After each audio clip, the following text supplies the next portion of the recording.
മാസപ്പടി കേസിലെ SFIO അന്വേഷണം സ്റ്റേ ചെയ്യണമെന്നാവശ്യപ്പെട്ട് CMRL വീണ്ടും ഡൽഹി ഹൈക്കോടതിയെ സമീപിച്ചു. കേസിൽ വ്യക്തത വരുത്താൻ കേന്ദ്രം ഇടപെടണമെന്നും ആവശ്യം. SFIയുടെ തുടർ നടപടികൾ തടയണമെന്നും CMRLന്റെയും ഹർജിയിൽ പറയുന്നു. വിവരങ്ങളുമായി ഷബ്ന സിയാദ് ചേരുന്നു. ഷബ്ന, SFIO കുറ്റപത്രം സമർപ്പിച്ചിരിക്കുകയാണ്. അപ്പോഴാണ് CMRL വീണ്ടും ഹൈക്കോടതിയെ സമീപിച്ചിരിക്കുന്നത്. എന്തൊക്കെയാണ് CMRLന്റെ ഈ ആവശ്യം? അഞ്ജലി, ഇപ്പോൾ അടിയന്തരമായി ഹർജി പരിഗണിക്കണം എന്നാവശ്യപ്പെട്ടാണ് ഈ CMRL ഡൽഹി ഹൈക്കോടതിയെ സമീപിച്ചിട്ടുള്ളത്. തിങ്കളാഴ്ച തന്നെ ഈ ഹർജി കോടതിയുടെ പരിഗണനയ്ക്ക് വരും.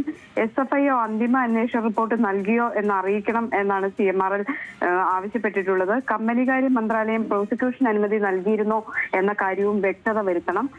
വ്യക്തത വരുത്താൻ കേന്ദ്ര സർക്കാരിന് നിർദ്ദേശം നൽകണം എന്നും CMRLന്റെ ഹർജിയിൽ പറയുന്നുണ്ട്. അതോടൊപ്പം തന്നെ SFIയുടെ തുടർ നടപടികൾ തടയണം എന്നും ആവശ്യപ്പെട്ടിട്ടുണ്ട്. ഇക്കഴിഞ്ഞ ദിവസമാണ് കൊച്ചിയിലെ കോടതിയിൽ SFIO അന്വേഷണ റിപ്പോർട്ട് സമർപ്പിച്ചത്.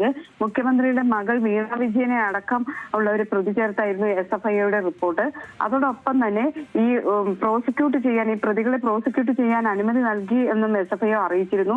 സാമ്പത്തിക കുറ്റകൃത്യങ്ങൾ പരിഗണിക്കുന്ന കൊച്ചിയിലെ പ്രത്യേക കോടതിയിലാണ് ഇത്തരം ഒരു റിപ്പോർട്ട് സമർപ്പിച്ചത്. ഈ ഒരു സാഹചര്യത്തിലാണ് CMRL ഇപ്പോൾ ഡൽഹി ഹൈക്കോടതിയെ സമീപിച്ചിട്ടുള്ളത്. നേരത്തെ തന്നെ CMRL SFIO അന്വേഷണത്തിനെതിരെ ഡൽഹി ഹൈക്കോടതിയിൽ ഹർജി നൽകിയിട്ടുണ്ട്. ആ ഹർജി കോടതിയുടെ പരിഗണനയിൽ ഇരിക്കെയാണ് ഇപ്പോൾ കൊച്ചിയിലെ കോടതിയിൽ ഇത്തരത്തിലൊരു റിപ്പോർട്ട് സമർപ്പിച്ചിട്ടുള്ളത്. ഈ ഒരു സാഹചര്യത്തിലാണ് ഈ റിപ്പോർട്ടിൽ വ്യക്തത വരുത്തണം, അതോടൊപ്പം തന്നെ പ്രതികളെ പ്രോസിക്യൂട്ട് ചെയ്യാൻ കേന്ദ്ര സർക്കാർ അനുമതി നൽകിയിരുന്നോ എന്ന കാര്യത്തിൽ വ്യക്തത വേണം തുടങ്ങിയ ആവശ്യങ്ങൾ ഉന്നയിച്ച് CMRL വീണ്ടും ഡൽഹി ഹൈക്കോടതിയെ സമീപിച്ചിട്ടുള്ളത്. ശരി ഷബ്ന, വ്യക്തമാണ്.